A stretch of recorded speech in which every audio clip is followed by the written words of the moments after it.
ndabaramukije abakunzi mwese mudukurikirana kuri Royal TV.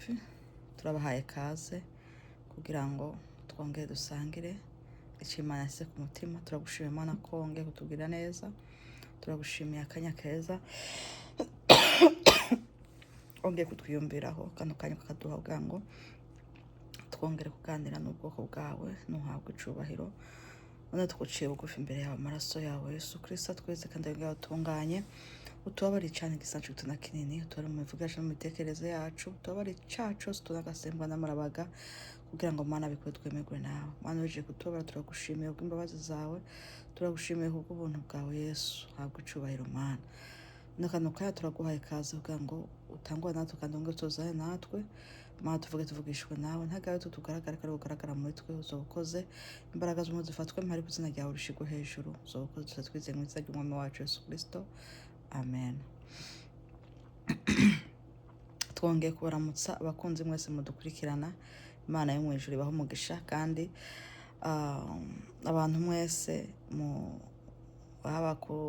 bakora subscribe, bakora like ndetse n'abagira comment, nabo turabashimiye, kandi n'abadukurikirana turabashimiye cyane. Imana yo mu ijuru ibaho umugisha, ndetse na cyane tubasaba ko mubishikana kure kugira ngo abantu benshi bumve ubutumwa. Imana yo mu ijuru ibaho umugisha. No musi tugiye gusangira ijambo ry'Imana ryanditse muri Yobu. Twageze muri Yobu 24, turasoma imirongo, turasoma guhera ku murongo wa mbere turashikana ku murongo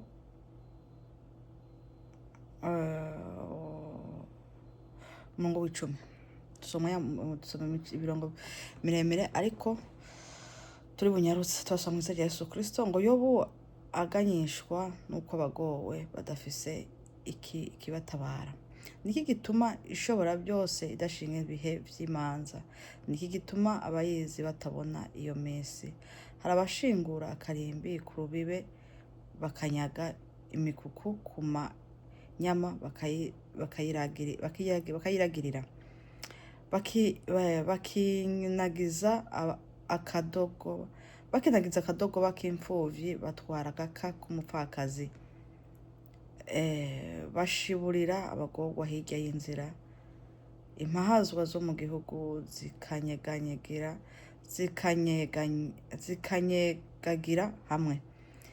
Basokorogwa no gukora banuranura utwo kurya, bameze nk'indogoba z'inyeshamba zo mu bugaragwa. Mu bugaragwa honyine niho bakurira abana utwo kurya. Basigaye batungwa no kwahira ibibabi mu matongo, bapfa guhumba uducekwa two mu mizabibu y'abanyakibi. Ijoro ryose barara ubutura ataco bifuza, kandi mu mbeho ntaco bishirako. Bacikigwako n'imvura imanutse ku misozi, bikinga mu gitandara babuze ubwugamo. Hari abashikura imfuvyi ibere, bakaka ingwate abohoro, bigatuma bagenda gusa ataco bambaye, kandi baremekwa ibinyankinda n'inzara mu nda. Yesu Kristo aturengere cyane. Hano iri jambo ry'Imana uyu munsi nanifuje ko dusangira. Ni ijambo ry'Imana Yobu ritwigisha ukuntu Yobu yaciye mu bikomeye, ariko yari umuntu w'umukire, yari umuntu akomeye, yari umuntu yari afite ibintu byinshi, ariko Imana iremera aca mu ibyo bibazo. Ariko mu ibyo bibazo yaciyemo byatumye yiyumvira ukunda abandi babayeho. Aravuga ati, atangura kuririra ukuntu abandi bari mu magorwa, yumva agahinda, yumva intuntu, yumva ababaye. Rero mwene data, uyu munsi n'uyu munsi hari ibihe bibi uri kuracamwo nk'ibyo Yobu yaciyemo. Hari ibihe bibi bibabaje uri kuranyuramwo nk'ibyo Yobu yanyuzemo, ariko ivyo bihe nivyo bigomba kukwereka yuko bikwereke ko nubivamwo uzokwibuka abandi ukavuga uti aha hantu nakare nanje narahaciye kandi arahabaje, bigatuma nawe wumva kumuririra, wumva akabaro kiwe, kuko nta muntu azokubwira ngo narahinze utigeze uyara ngo wumve ngo biha agaciro. Nta muntu azokubwira ngo nabuze ico nambara utigeze ukibura ngo ubihe agaciro. Yesu Kristo aturengere cyane. Nta muntu azoza kukubwira ko yagwaye utigeze ugwara. Nta muntu azoza kukubwira ko yabuze minervare y'umwana utigeze uyibura ngo ubihe agaciro.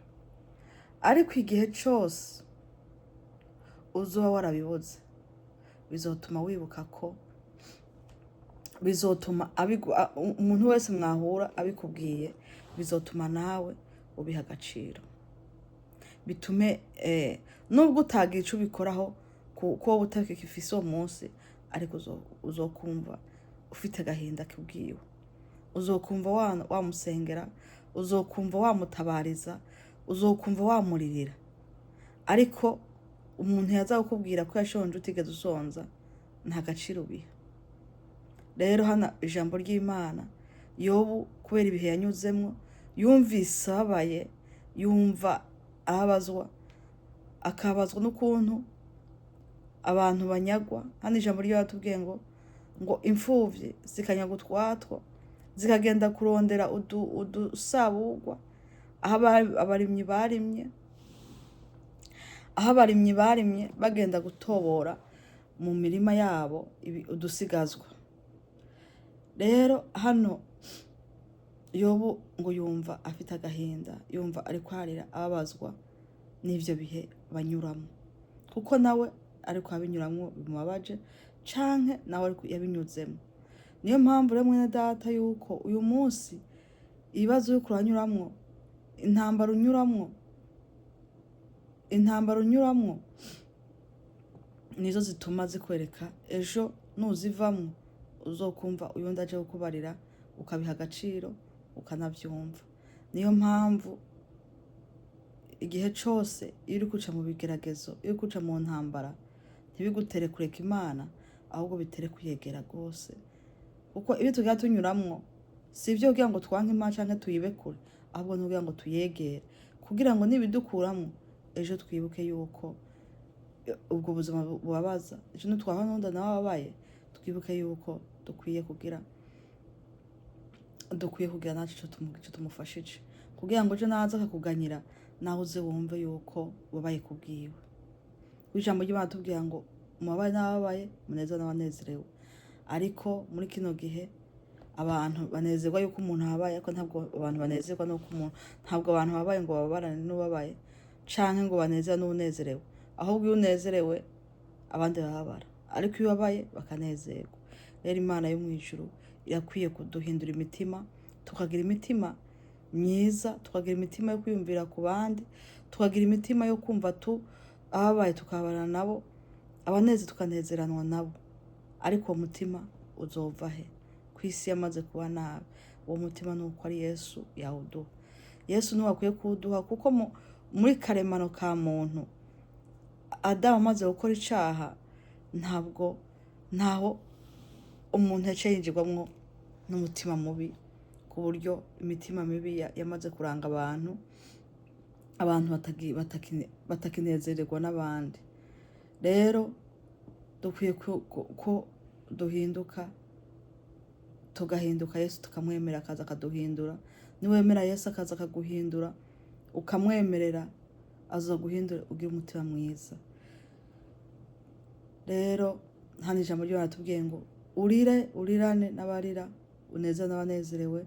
Kandi ikindi ngo ibihe uri kuracamwo ntabwo ari ibihe byo kugira ngo wihebe, ariko n'ibihe bikwereka yuko nubivamwo uzokwibuka ubundi yabiciyemwo, ukumva agahinda kiwe, ukumva akabaro kiwe, arico ufite ukakimufasha, arico utakifite naho ukamufasha kumusengera.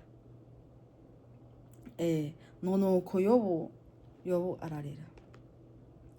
ngo Yobu ararira. Nawe uyu munsi hariho uri kwarira uvuga ngo ni iki gituma ngo abayizi batabona iyo minsi. Ariko hari iminsi Imana yaguteguriye mwene data, hari iminsi y'umunezero Imana yaguteguriye, hari iminsi yo kubaho mu buzima bwiza, hari iminsi y'umunezero wawe. Ngo umuririmbyi yaririmbye ngo hari ijoro woraho urira ngo ariko mu gatondo impundu zikavuga. Rero igihe cyose si uko waremewe kurira, igihe cyose si uko waremewe agahinda, igihe cyose si uko waremewe kwamubabaye, ariko hari igihe cyawe cy'umunezero kiyo kiraza kuri wewe, hari igihe cyawe cy'umunezero kiyo kiraza mu byawe no mu bawe. Ariko akira Yesu, ikibanza Yesu muri wewe, ikibanza Yesu Kristo muri wewe akore umurimo kugira ngo akuremwo ya muhemu mbi yinjira mu bantu yatumye Adamu akora ibyaha. Rero niyo mpamvu hano ijambo ry'Imana tubwiye ngo Yobu ararira, Yobu ararira. Nawe mwene data, wowe nawe uyu munsi unezerewe, reka urirane n'abarira, reka ubabare n'abababaye kugira ngo nabo bafashe kusenga. Kurira si ukuvuga ngo nugende urira, ahubwo bafashe mu mubabaro barimwo, ubafashe kubaremesha, ubafashe kubasengera ndetse n'ibindi byose. Nico ufise gifatika naco ukibahe. Ni iryo jambo ry'Imana kugira ngo dushobore gusangira. Imana yo mu ijuru ibahe umugisha. Turagushimiye Imana ko wongeye kutubwira neza, wongeye kutuganiriza mu ijambo ryawe. Turagushimira ku byiza byinshi dukoreye. Uri Imana ikomeye kandi uri Imana ihambaye. Turagushimira kuri byose ukora, kandi byose ugiye gukora twizeye mu izina ry'Umwami wacu Yesu Kristo. Amen.